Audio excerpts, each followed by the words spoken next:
Hey, what's up everyone? So today we're going to do SAT math.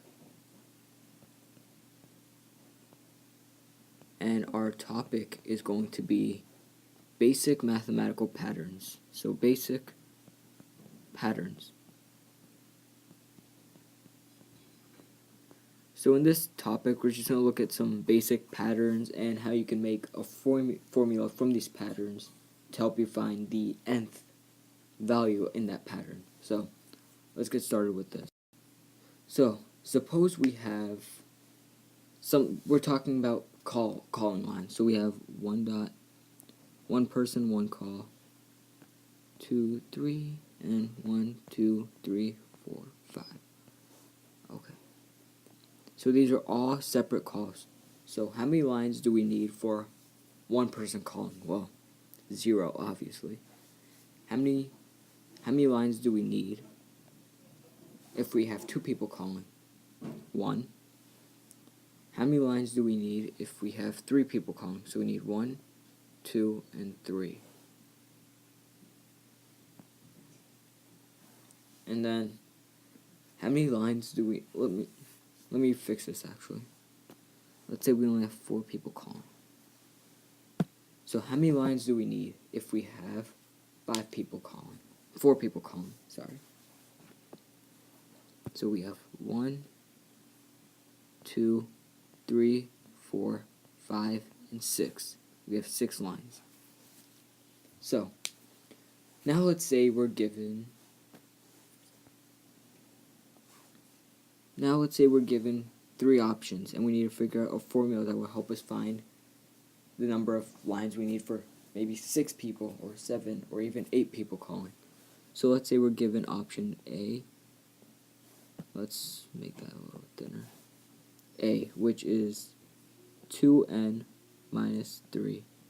B is n times n minus 1 minus 5. And C is n times n minus 1 over 2.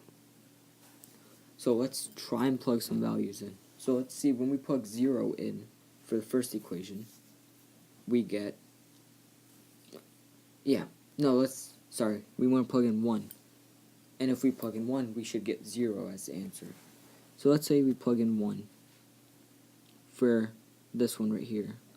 Well, when we plug in 1, we get 2 times 1 minus 3. 2 times 1 minus 3 is negative 1. So this one does not work. Let's do the same thing for B. Well, B doesn't work either because n times 1 minus 1 is 0. But then 0 minus 5 is negative 5. So this is also wrong. Now let's say we plug in 1 for part C. Well, this works because n times 1 minus 1 is 0 over 2 is 0. Now let's say we plug in 2. If we plug in 2, we should get 1 as the answer.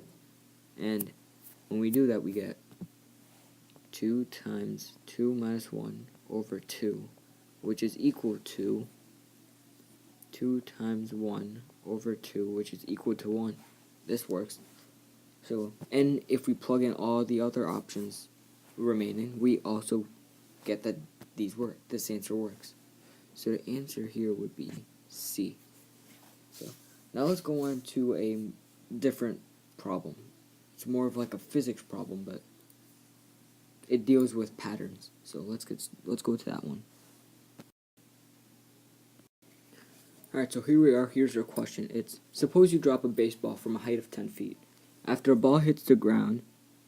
Wow, that's the typo, sorry. After a ball hits the ground, it bounces up 85% of its previous height. How high will it go up after a 4th bounce? So, what we know is that it originally was at a height of 10. Right? So, after the first bounce, we know that it goes up 85% of its previous height. So 85% is the same thing as 0.85 times 10 feet. This gives us our previous height, meaning it went up 0.88. It went up 8.5 feet. Now, the second bounce,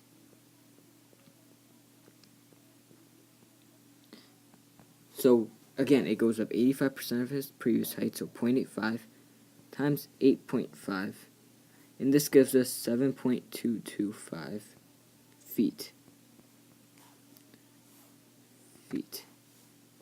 Now the third bounce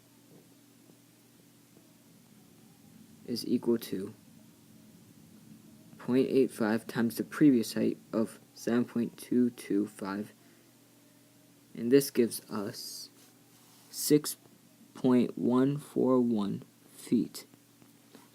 Now the fourth bounce is equal to, again, 85% of its previous height, so 0.85 times 6.141, which is equal to 5.22 feet. So with this type of question, you need to know what the height of the previous bounce was. And this type of question is called a recursion pattern. So these are the basic types of patterns you're going to see. So the next couple of videos are going to highlight some key things. So these next few videos we're going to talk about arithmetic series and sequences and geometric series and sequences. So stay tuned for those and have a great day.